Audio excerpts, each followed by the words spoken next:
Биылғы ораза айт мерекесі ерекше, себебі қасиетті жұма күнімен қатар келіп тұр. Қазір Шымкент қаласы орталық мешітінің алдында ораза айт мерекесін тойлауға дайындық жұмыстары жүргізіліп жатыр. Жалпы бүгінгі айт намазына қарасы қалың жамағат жиналып, мешіт іші толы намаз оқылады деп күтілуде. Жалпы айт намазынан бөлек ораза айт күнінде түрлі ізгі амалдар және сүннет амалдар орындалады. Айт намазына дайындық жүргізіледі. Жалпы мешітке көріп тұрғанымыздай қадам басып келе жатқан жамағат белсенді түрде ағылып жатыр. Олар бүгінгі айт намазына қаншалықты дайындалып келді, сүннет амалдан біле ме? Ендеше бірге сұрап көрейік. Альхамдулилля, дайындықпен келе жатырмыз. Негізі өзіміз 5 уақыт намаздамыз. Кеше Алланың берген Рамазан айының Алланың разылығы үшін оразамызды ұстап, бағана 30 күн тарауық намазымызды оқып, 29 күн тарауық намазымызды оқып, Алланың бұйыруымен, Алланың берген несібесін деп қамайық деп айт намазға келе жатырмыз. Бүгінгі айт мерекесін қалай өткізесіз? Үй айттайсыздар, Құдай қаласа дайындық жүргіздіңіздер ма? Аралаймыз, қарындасымыздарға мейрам ғой ол. Үйлеріңізде дастархан жайылып жатыр ғой? Обязательно. Екі өз мейрам бар. Ораза айт, құрбан айт. Шаттық есіп, бауырмалдық артатын ораза айт мерекесінде айт намазын оқуға жамағат жайдары көңілді жиналып, бірін-бірі айтпен құттықтап, иық қағыстырып көрісіп жатты.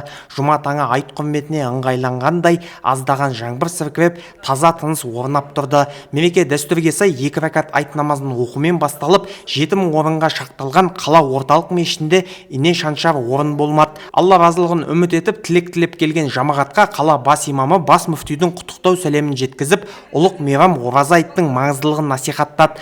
Ынтымақ пен мейірімділікке шақыратын бұл мерекеде қандай ізгі амалдарға басымдық беру керектігін айтты. Ал Рамазан айы өткеннен кейін неткен өкініш, қандай ұлық айдан айырылып қалдық.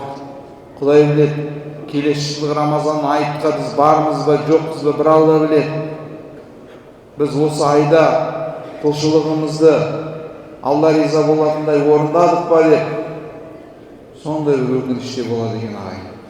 Айт намазы оқылған соң жамағатпен бабалар рухына дұға жасалды. Биыл ораза айт әз наурызбен қатар келгендіктен құлшылықтан соң мерекелік думанда қос мереке бірге аталып өтті. Ыстық бауырсақ, наурыздың бастасы наурыз көже сынды ұлттық дәмдер ұсынылып, дәстүрлі спорт түрлерінен жамағат арасында түрлі сайыстар өткізілді. Атап айтқанда арқан тартыс, ләңгі тебу, кір тасын көтеру бойынша сынға түсіп, жүлделі орыннан көрінген жеңімпаздарға арнайы сыйлықтар табысталды. Осындай ұлттық ойындарды ұйымдастырамыз. Бұл әрине біздің Қазақстан мұсылмандар діни басқармасының бір бағыты, дін мен дәстүр деген бағыты бар.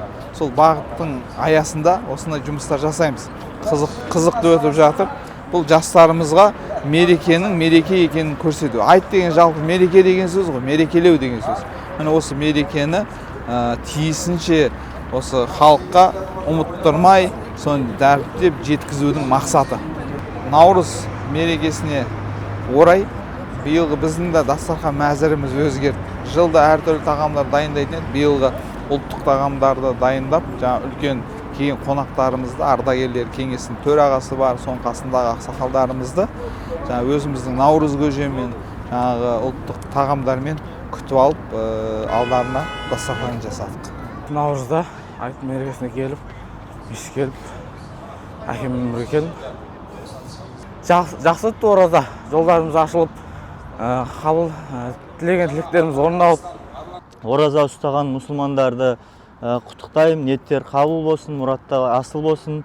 Бүгін қос мейрам бізде мұсылман қауымына. Бүгін айт мейрамы, оған қоса бүгін қасиетті күндердің қасиетті сұлтаны болған қасиетті жұма күні. Баршаларыңызды құттықтаймын. Баршаларыңыздың отбасыларыңызға Алла Тағала береке берсін. Құдай қаласа келесі Рамазан айына 4 көзіміз түгел аман есен жетуді нәсіп етсін. Ораза айт мейрамы қасиетті Рамазан айының аяқталғанын білдіріп, ораза сауабы берілетін берекелі күн. Алланың бұйрығын бір ай бойы қапысыз орындап, жаратқанның кешірімі нәсіп болатын шақ. Асыл дініміздегі ұлық мейрамдардың бірі де бірегейі ораза айтта айт намазы оқылып, шарапатты болған келесі Рамазанға дін аман жетуді нәсіп ету сұралады. Оразаны атқарып шыққан момын мұсылман мәз мейрам болып, бірін-біріне тілек айтып, үйме-үй айттайды. Айт дастарханына жиналған ағайын туыс көрші қолаң реніштерін ұмытып татуласып, өзара кешірім сұрап, ауызбіршілік жандана түседі. Сонымен бірге мұң-мұқтаж жоқ жітік те бұл мерекені қаяусыз тойлау үшін оларға көмек жәрдем беріліп, жанашырлық орнайды. Биыл қасиетті жұма күнімен тұспа-тұс келген ораза айт ең бір қайырымды күндердің бірі болса керек. Әділет Әнуар, Жомарт Қолдасбеков, Мұнара телеарнасы, Шымкенттен.